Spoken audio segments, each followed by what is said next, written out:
Each morning, as we transition from sleep to wakefulness, the brain undergoes a unique neurological shift that offers a window of extraordinary influence. This window is not just about getting out of bed or starting the day with caffeine. It's a brief, malleable moment where the brain is highly suggestible, highly sensitive, and unusually open to direction. This is the same during this phase, roughly the first 10 to 30 minutes after waking. The brain is still moving out of dominant theta and delta wave activity and slowly entering into an alpha and then beta state. These transitions don't just mark consciousness, they also mark an ideal time for shaping perception, mood, and behavior for the rest of the day. This is where the concept of priming becomes a functional tool, not just a theory. Priming the brain means preparing your neural circuitry for optimal engagement with your environment. It is the deliberate use of language, attention, and emotion to guide the brain toward particular pathways, especially those associated with clarity, intention, and motivation. In neuroscience, this is linked to how the reticular activating system, RES, functions. The RAS is a network of neurons located in the brainstem that plays a crucial role in regulating arousal, alertness, and attention. Once you wake up, the RAS begins filtering the billions of bits of sensory data your body receives, but what it filters in or filters out is determined by what your brain has been primed to notice. If your first thoughts upon waking are fearful, anxious, or negative, the RAS begins scanning the world for confirmation of that inner state. If your thoughts are focused, calm, and intentional, it filters for that instead. This matters because the early moments of the day are like wet cement for the mind. The impressions you allow during this time harden into your default orientation toward the day. When you tell yourself, I'm already behind, or this day is going to be hard, you activate not only the psychological framework of defeat, but also a physiological one. The amygdala, a key player in processing threat, increases its activity. Cortisol levels, which are naturally highest in the morning due to the cortisol awakening response, KR, surge even more in the presence of perceived stress. This primes your body into a reactive state, hypervigilant, defensive, scattered. Conversely, if you say something as simple as, I am safe in this moment, or I know what matters most today, you are shifting neural activity from the limbic system to the prefrontal cortex, the seat of executive function, planning, decision-making, and goal-directed behavior. Priming is not positive thinking. It is not about ignoring problems or pretending everything is fine. It is about directing your brain toward the internal states that allow you to engage with problems from a regulated baseline. For example, repeating identity-based phrases like, I am consistent, or I keep promises to myself, does more than just boost your mood. It begins to strengthen neural networks involved in self-regulation and goal pursuit, specifically the dorsolateral prefrontal cortex and anterior cingulate cortex. These areas are responsible for focus, persistence, and adapting behavior based on long-term reward rather than immediate impulse. There is also a biochemical component. When you start your morning with language or practices that promote safety, clarity, and purpose, you are likely increasing baseline dopamine levels in a healthy, sustainable way. This matters because dopamine is not just about reward, it's about motivation. A well-primed brain experiences increased dopamine not only when reaching a goal, but while in pursuit of it. This transforms your relationship to effort. It begins to feel less like friction and more like momentum. The small act of repeating grounding, forward-focused statements in the morning becomes a form of cognitive scaffolding for the day. Priming also influences the way you form memories and habits. The hippocampus, which plays a key role in memory consolidation, is highly active in the early part of the day. This means that whatever emotional tone and thoughts you initiate in the morning get deeply encoded. Over time, these repeated impressions become your default settings. If every morning you rehearse clarity, purpose, resilience, and calm, you are essentially conditioning the brain to see the world through those lenses, even in times of challenge. The key is repetition paired with emotional salience.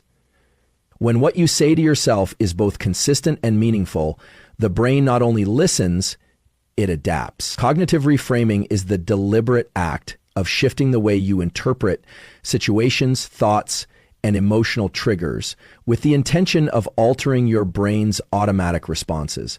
This process is deeply rooted in how neural networks form and change, and it plays a critical role in regulating emotional states, building resilience, and maintaining mental flexibility. From a neuroscientific perspective, reframing isn't about denying reality or forcing positivity. It is about using the brain's natural plasticity to reinterpret information in a way that supports adaptive behavior rather than automatic reactivity. When a person wakes up and immediately experiences a negative thought, such as "I'm overwhelmed" or "this is going to be a bad day," that thought triggers a physiological cascade. The amygdala becomes activated, increasing the perception of threat. Simultaneously, the hypothalamic pituitary adrenal HPA axis is stimulated, resulting in elevated cortisol levels. In this state, the prefrontal cortex, which is responsible for rational decision-making and emotional regulation, is inhibited. The individual becomes more reactive, less reflective, and more likely to respond with habitual patterns of avoidance, anxiety, or defensiveness. Cognitive reframing interrupts this loop.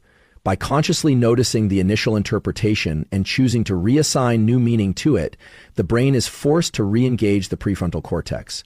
This shift alone redirects blood flow and energy from the limbic system back toward executive functions. For example, changing "I can't handle this" to "this is challenging, but I've handled difficult things before" may seem like a small tweak in language, but the neural consequence is significant. It shifts the brain's orientation from a threat response to an approach response, increasing tolerance for discomfort and boosting problem-solving capacity. Repeated cognitive reframing over time begins to reshape the default activity of certain brain circuits. Studies using functional MRI have shown that individuals who regularly practice reframing show reduced amygdala activity when exposed to stressors, along with increased activation in the ventromedial prefrontal cortex. This means they are able to modulate emotional responses more efficiently and maintain a more stable mood despite fluctuating external conditions. In essence, reframing becomes not just a tool for the moment, it becomes a trait. There is also a connection between reframing and neurochemical balance.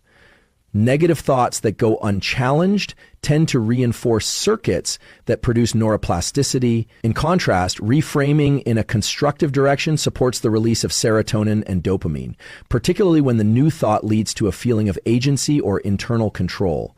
This supports motivation, focus, and a sense of hopefulness, all of which are necessary for productive behavior. Another key layer is the role of language in shaping thought. The left hemisphere of the brain, which handles language processing, has a direct line of influence on the limbic system. What you say to yourself is not just mental, it is biochemical. When the language is catastrophizing, absolute, or self-critical, it directly influences limbic tone and stress hormones. Reframing, therefore, acts like a neuro-linguistic intervention. By using different words, you engage different systems. For instance, changing "I'm a failure" to "I didn't succeed this time, but I'm still learning" activates narrative regions of the brain that are less emotionally reactive and more contextually intelligent. Moreover, reframing supports goal-oriented behavior. When the brain frames difficulty as part of growth or failure as feedback, it becomes easier to persist. This is because the anterior cingulate cortex, which is involved in detecting errors and adjusting behavior, becomes more efficient when the emotional charge of mistakes is reduced. The brain no longer avoids challenge, it seeks refinement. This shift is fundamental for long-term success in any domain because it changes the relationship to failure from something to fear into something to work with. Cognitive reframing is also closely tied to attention. Whatever you focus on, you strengthen. When you reframe a situation, you're actively shifting attention from one neural representation to another.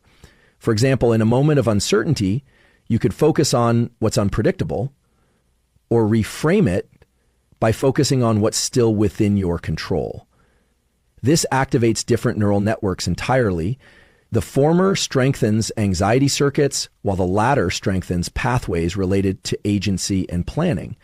In this way, reframing becomes a daily mental discipline, one that doesn't just change how you feel in the moment, but one that sculpts how your brain perceives reality over time. Identity-based reminders are powerful cognitive tools that anchor behavior, motivation, and perception in alignment with one's sense of self. In neuroscience and behavioral psychology, identity is not a fixed label or personality trait. It's a malleable framework shaped by repeated thoughts, experiences, and neural activation patterns. Each time you remind yourself of who you are or who you are becoming, you strengthen the neural pathways that support consistent behavior, emotional regulation, and long-term goal pursuit. Unlike outcome-based affirmations that focus on external results, identity-based reminders target the core of your internal narrative. This matters because the brain doesn't just act based on logic. It acts based on internalized identity scripts that are encoded deep in both conscious and unconscious memory systems. When you wake up and tell yourself, "I am a person who follows through," you are activating more than self-esteem. You are engaging the dorsolateral prefrontal cortex, which is involved in decision-making, planning, and impulse control. You're giving the brain a direction, a filter through which it will interpret the day's events.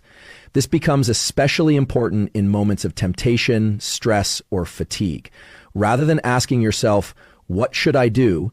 your brain defaults to, "What would someone like me do?" And this shortcut reduces cognitive load while increasing behavioral consistency. Identity, therefore, becomes the compass from which actions emerge automatically.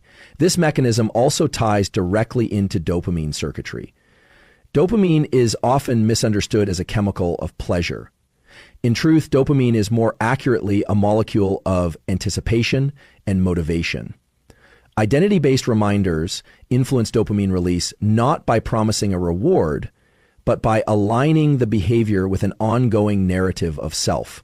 For example, when someone with the identity of "I am disciplined" completes a difficult task, the brain registers this as a success not just in the external world, but in the internal framework of integrity. That alignment itself becomes rewarding, which in turn encourages repetition and long-term habit formation.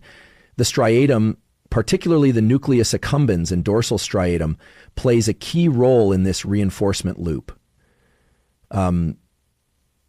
These reminders also serve as buffers against emotional dysregulation. In high-stress situations, the brain often reverts to old habitual patterns because they require less cognitive effort. But when you've consistently rehearsed identity-based statements such as, "I stay calm under pressure," those mental scripts become encoded in the basal ganglia, allowing them to operate automatically even when executive function is compromised. Over time, these identity anchors become neurobiologically efficient. They no longer require conscious willpower to activate. This is why elite performers, whether in athletics, leadership, or creative domains, emphasize mindset and internal dialogue as critical elements of success. Another important feature of identity-based reminders is their influence on perception. What we see, hear, and experience is heavily filtered through pre-existing mental frameworks. When your identity includes "I'm a learner," challenges are perceived as growth opportunities rather than threats. The hippocampus, which helps contextualize experiences and store new information, becomes more active in encoding the adaptive interpretation rather than the negative one. This adaptive filtering reduces cognitive distortion and supports emotional agility, two core traits of psychological resilience. In addition, these reminders play a pivotal role in behavioral persistence. Motivation that relies purely on goals tends to wane once those goals are achieved. But motivation that stems from identity becomes self-renewing. Saying, "I am someone who trains daily," doesn't depend on whether there's visible progress each day. It draws energy from alignment with self-concept. This is what makes certain habits stick beyond short-term bursts of enthusiasm. Identity sustains behavior when motivation fluctuates. Neurologically, this can be traced to the interplay between the prefrontal cortex and the ventral tegmental area, where projections of reward expectancy are continuously updated based on internal consistency. From a neuroplasticity standpoint, identity-based reminders strengthen specific neural pathways through repeated use. Each repetition lays down more myelin along those circuits, making them faster and more dominant. Just like physical repetition strengthens muscle memory, mental repetition strengthens identity memory. This is especially impactful in the early morning, when the brain is transitioning from the subconscious world of sleep into the conscious world of deliberate action. Repeating identity-based reminders in this window increases encoding, emotional salience, and the likelihood of behavior alignment throughout the day. The result is not just momentary clarity, but long-term transformation rooted in neural change. An internal locus of control refers to the belief that you have agency over your life outcomes through your own actions, decisions, and behaviors. This concept, rooted in psychological theory, has profound implications for how the brain regulates stress, motivation, and adaptive functioning. It defines, from a neuroscientific perspective, the degree to which someone believes they have control directly impacts the activation of neural circuits tied to resilience, reward, and emotional regulation. When individuals perceive control as residing within themselves, they engage brain regions that support problem-solving, decision-making, and sustained effort, rather than those associated with helplessness or reactivity. The brain responds very differently when faced with a situation perceived as controllable versus one perceived as uncontrollable. In uncontrollable stress situations, like chronic uncertainty or a belief that outcomes are determined solely by external forces, the amygdala becomes overactive and the prefrontal cortex begins to shut down. This leads to a heightened state of anxiety, poor impulse regulation, and diminished cognitive flexibility. In contrast, when the brain registers that an individual feels in control, even if the external situation hasn't changed, it significantly reduces activity in the limbic system and increases activation in the medial prefrontal cortex, an area associated with regulation, insight, and behavioral adaptability.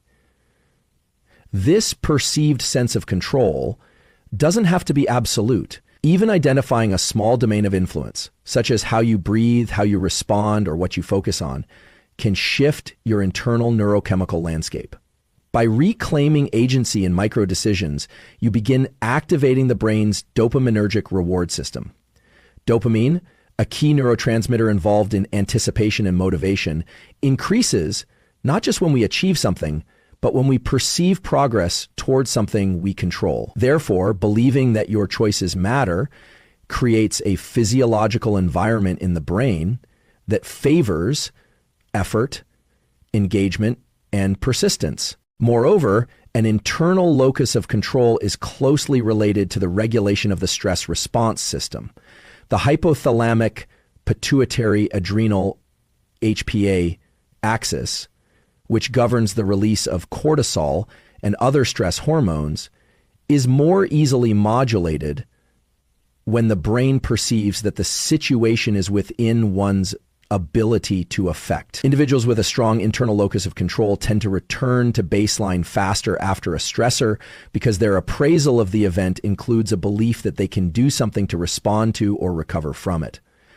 This has long-term implications for both mental and physical health, as chronically elevated cortisol contributes to fatigue, immune suppression, and impaired neuroplasticity. In addition, The belief in internal control alters how the brain encodes and recalls experiences. The hippocampus, which is responsible for memory formation and spatial orientation, is influenced by the emotional context of experiences. When a person operates from an internal locus of control, memories are more likely to be encoded with a sense of